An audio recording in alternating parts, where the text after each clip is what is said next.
ጤና ይስጥልን ክቡራትና ክቡራን የዩቲዩብ ቻናል ቤተሰቦች ምሽቱን የተሰሙ ሰበር አጫጭር መረጃዎችን ይዤ ቀርቤያለሁ። ትራምፕ ወሳኝ ትዕዛዝ አስተላለፉ። በሆርሙዝ ወሽመጥ ላይ የአሜሪካ ባህር ኃይል አስቸኳይ ወታደራዊ እገዳ እንዲያደርግ ፕሬዝዳንቱ አወጁ። እገዳው ከአሁን ሰዓት ጀምሮ ተግባራዊ ይሆናል ብለዋል። በዝርዝር መረጃው የማስደምጣችሁ ይሆናል። በሌላ በኩል መዓት ነው የማዘንበው። ኢራን እጅግ አስፈሪ ማስጠንቀቂያ ሰጠች። ማንኛውም መርከብ በሆርሙዝ ለማለፍ ቢሞክር በደቂቃዎች ውስጥ የእሳት ማት ይወርድበታል ስትል ቀጠናውን የጦርነት አፋፍ ላይ አቁመዋለች። በሰዓቱ ይደመጣል። በማስከተል የፓኪስታን ድርድር ከሸፈ። ተስፋ ተጥሎበት የነበረው ዲፕሎማሲያዊ ጥረት ያለምንም ውጤት መጠናቀቁ ስጋቱን ይበልጥ አክብዶታል። የዓለም ባንክና IMF በድንጋጤ ውስጥ ናቸው። የምትሰሙት ይሆናል። እንዲሁም የሆርሙዝ እጣ ፋንታ በዋሽንግተን እጅ ነው። የኢራን ደህንነት ምንጮች አሜሪካ ምክንያታዊ ስምምነት ላይ ካልደረሰች በወሽመጡ ላይ ምንም ለውጥ አይኖርም እያሉ ነው። በዚህ ሰዓት የምታደምጡት ሌላኛው መረጃችን ነው። ቪዲዮን ላይክ በማድረግ ጀምሮ አዳዲስ መረጃ በፍጥነት ዩቲዩብ ላይ ሲለቀቅ ቀድሞ እንዲደርሰው የዩቲዩብ ቻናሌን ሰብስክራይብ በማድረግ የደውል ምልክቷን በመጫን ቤተሰብ እንድትሆኑ በአክብሮት እየጋበዝኩኝ ሀሳብ አስተያየቶን በኮሜንት መስጫው ላይ አጋሩን። እስከ ቪዲዮ ፍጻሜ አብራችሁን ቆዩ። ዝርዝር መረጃውን አድምጡ፣ አብረን እንከታተለው። በቅድሚያም ፕሬዚዳንት ትራምፕ የአሜሪካ ባህር ኃይል በሆርሙዝ ወሽመጥ ላይ የባህር እገዳ እንዲያደርግ ትዕዛዝ አስተላለፉ። በፓኪስታን ኢስላማባድ ሲካሄድ የነበረው የአሜሪካና የኢራን የሰላም ድርድር ያለ ስምምነት መጠናቀቁን ተከትሎ ፕሬዚዳንት ዶናልድ ትራምፕ ዩናይትድ ስቴትስ ባህር ኃይል በስትራቴጂያዊ የሆርሙዝ የባህር ወሽመጥ ላይ የባህር እገዳ እንዲያደርግ ትዕዛዝ አስተላልፈዋል። ኢራን የኒውክሌር መርሃ ግብሯን ለማቆም ፈቃደኛ ባለመሆኗ አሜሪካ ወደ ወሽመጡ የሚገቡና የሚወጡ ማናቸው መርከቦች እንደምትቆጣጠር ትራምፕ በትሩዝ ሶሻል ገጻቸው ላይ ገልጸዋል። ከ20 ሰዓታት በላይ በፈጀው የኢስላማባድ ድርድር በአብዛኞቹ ነጥቦች ላይ ከመግባባት ቢደርሱም ሁለቱ ወገኖች በኒውክሌር ማበልጸግና በወሽመጡ ቁጥጥር ዙሪያ ባለመስማማታቸው ሳይሳካ ቀርቷል። የአሜሪካ ባህር ኃይል በወሽመጡ የጠመዱ የባህር ላይ ፈንጂዎችን የማጽዳት ሥራ እንደሚጀምር የተገለጸ ሲሆን በአሜሪካ መርከቦች ላይ ጥቃት የሚሰነዘር ማንኛውም አካል መድረሻው ሲኦል ይሆናል ሲሉ ትራምፕ አስጠንቋል። የአሜሪካው ምክትል ፕሬዚዳንት ጄዲ ቫንስ ድርድሩን አጠናቀው ወደ ሀገራቸው በመመለስ ላይ ሳሉ ለኢራን የመጨረሻና ምርጡን አማራጭ አቅርበናል፣ ውሳኔው የነሱ ነው ብሏል። የኢራን ፓርላማ አፈ ጉባኤ መሐመድ ባገር ጋሊባፍ በበኩላቸው አሜሪካ የኢራን ልዑካን ቡድን አመኔታ ማግኘት ባለመቻሏ ስምምነቱ ሊሳካ እንዳልቻለም ገልጸዋል። ዓለም አቀፍ መሪዎች ሁለቱ ወገኖች ወደ ቀጥታ ጦርነት ከመግባት ይልቅ የዲፕሎማሲውን መንገድ እንዲከተሉ ጥሪ እያቀረቡም ይገኛሉ። በሌላ ዜና መዓት ነው የማዘንበው። ማንኛውም መርከብ በሆርሙዝ ሰርጥ እንዳያልፍ ስትል ኢራን አስጠነቀቀች።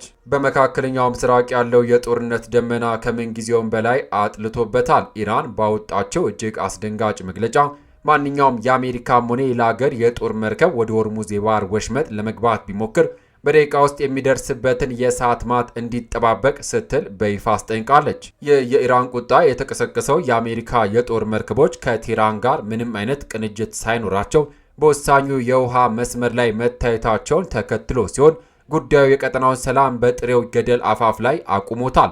በሌላ በኩል ውጥረቱን ለማርገብ በፓኪስታን በኩል ሲደረግ የነበረው ወሳኝ የዲፕሎማሲ ድርድር ያለምንም ውጤት መጠናቀቁ ስጋቱን ይበልጥ አክብዶታል። የዓለም የነዳጅ ዋጋ መቆጣጠሪያ ተደርጎ የሚወሰደው የሆርሙዝ ሰርጥ አሁን የሀያላን አገራት የኃይል ማሳያ ሆኗል። ተስፋ ተጥሎበት የነበረው የፓኪስታን ድርድር መክሸፍ ደግሞ የጦርነት ድምፅን ከዲፕሎማሲ ድምፅ በላይ ከፍ እንዲል አድርጎታል። ዓለም አቀፉ ማህበረሰብ ሁኔታውን በከፍተኛ ድንጋጤ እየተከታተለ ሲሆን አንዲት ስህተት የዓለምን ኢኮኖሚ ሊያፈራርስ የሚችል ሰፊ ጦርነት ሊቀሰቅስ ይችላል ተብሎም ተሰግቷል።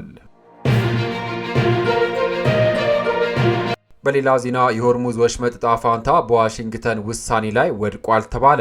የኢራኑ ታስኒም የዜና ወኪል የጸጥታ ምንጮችን ጠቅሶ እንደዘገበው ዋሽንግተን ተገቢና ምክንያታዊ የሆነ ስምምነት ላይ እስካልደረሰች ድረስ በስትራቴጂካዊ የሆርሙዝ ወሽመጥ ላይ ምንም አይነት የሁኔታ ለውጥ እንደማይኖር ተገልጿል። የመግለጫ የወጣው በፓኪስታን አስተናጋጅነት ሲካሄድ የነበረው የሰላም ንግግር ያለ ስምምነት መጠናቀቁን ተከትሎ ሲሆን ወሽመጡ አሁንም በውጥረት ውስጥ እንደሚቆይ አመላካች ሆኗል። አሜሪካ የቀረበውን የሰላም አማራጭ ካልተቀበለች በወሽመጡ ላይ ያለው የኃይል ሚዛን እንደማይቀየር ተገልጿል።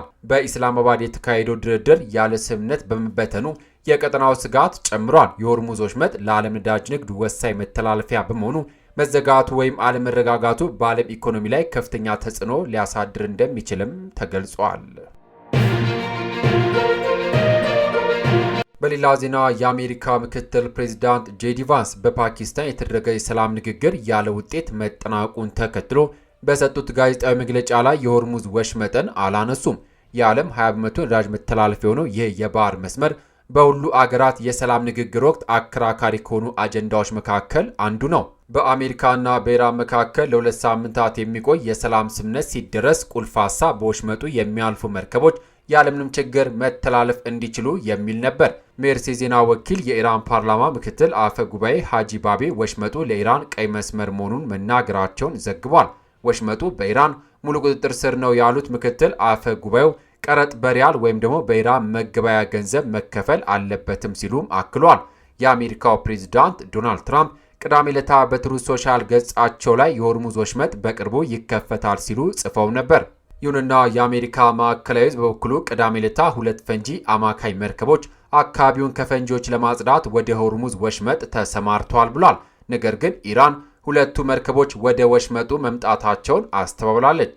ይህ በእንዲህ እንዳለ የኢራን አብዮታዊ ዘብ በሆርሙዝ ባህር ለማለፍ ወታደራዊ መርከቦች የሚያደርጓቸው ማንኛውም ሙከራ ከባድ እርምጃ እንዲወሰድባቸው ያደርጋል ማለቱን ኢርብ የዜና ወኪል ዘግቧል። በሌላ ዜና የአሜሪካው ምክትል ፕሬዚዳንት ጄዲ ቫንስ የፓኪስታን ድርድር መልካምና መጥፎ ዜና ብለውታል። ከኢራናውያን ጋር ተጨባጭ ውይይቶች ማድረጋቸው መልካም ዜናው ሲሆን ስምምነት ላይ አለመድረሳቸው መጥፎ ዜና ነው። ረዘም ላለ ጊዜ የተደረገው ድርድር ጉልህና አስገራሚ ቢሆንም ስምምነት ላይ አለመደረሱ ግን የሚያስደንቅ አይደለም። አሜሪካውያን ወደ ፓኪስታን የሄዱት በዚህ ጦርነት ኢራን በጣም ክፉኛ ስለተጎዳች ፈጣን ስምምነት ማድረግ ትችላለች በሚል ሐሳብ ነው። ሐሳባችንን ለመቀበል አልፈለጉም ሲሉ ቫንስ ተናግሯል። ኢራን የራሷ ቀይ መስመሮች አሏት፣ ጠንካራ እጅ እንዳላት በማመን ነው ወደ ድርድሩ የቀረበችው። በወታደራዊ አቅሟ ላይ ከፍተኛ ጉዳት ቢደርስባትም አሁንም በጦርነት መቀጠል እንደምትችል ብቻ ሳይሆን ዝግጁም ናት። አሁንም ድረስ በሆርሙዝ ስትራቴጂካዊ የባህር ወሽመጥ ላይ ባላት ቁጥጥር ላይ ጉልህ የሆነ ተጽዕኖ አላት። ቴህራንና ዋሽንግተን ከ10 ዓመታት በፊት የኒውክሌር ስምምነት ላይ ለመጨረሻ ጊዜ የደረሱት 18 ወራት ከፈጀ ጉዞ በኋላ ነው። ትራምፕ አሁን ከባድ ምርጫ ከፊታቸው ተደቅኗል። ጥቃቱን አጠናክሮ መቀጠል ወይም መደራደር። ዘገባው የቢቢሲ ነው። ክቡራትና ክቡራን የዩቲዩብ ቻናል ቤተሰቦች ለሰዓቱ ያስኩላችሁ የምሽት መረጃዎች እነዚህን ይመስሉ ነበረ። ፕሬዚዳንት ዶናልድ ትራምፕ በሆርሙዝ ወሽመጥ ላይ የጣሉት አስቸኳይ ወታደራዊ እገዳና ኢራን የእሳት ማዕት አዘንባለሁ ስትል የሰጠችው እጅግ አስፈሪ ማስጠንቀቂያ ዓለምን ወደማይመለስ ጦርነት ይከታት ይሆን? በፓኪስታን ተስፋ ተጥሎበት የነበረው ድርድር ያለምንም ውጤት መጠናቀቁት ለዓለም ኢኮኖሚ ምን ይዞ ይመጣል? የእናንተን ግምትና አስተያየት በኮሜንት መስጫው ላይ አጋሩን። መረጃው ጠቃሚ ሆኖ ካገኛችሁ ለሌሎች እንዲደርስ ላይክ ማድረጋችሁንና ለወዳጅ ዘመዶች ሼር ማድረጋችሁን እንዳትረሱ። ለቻናላችን አዲስ የሆናችሁ ደግሞ በየሰዓቱ የሚወጡ ትኩስና ታማኝ መረጃዎች እንዳያመልጧችሁ ሰብስክራይብ በማድረግ የደውል ምልክቷን ይጫኑ።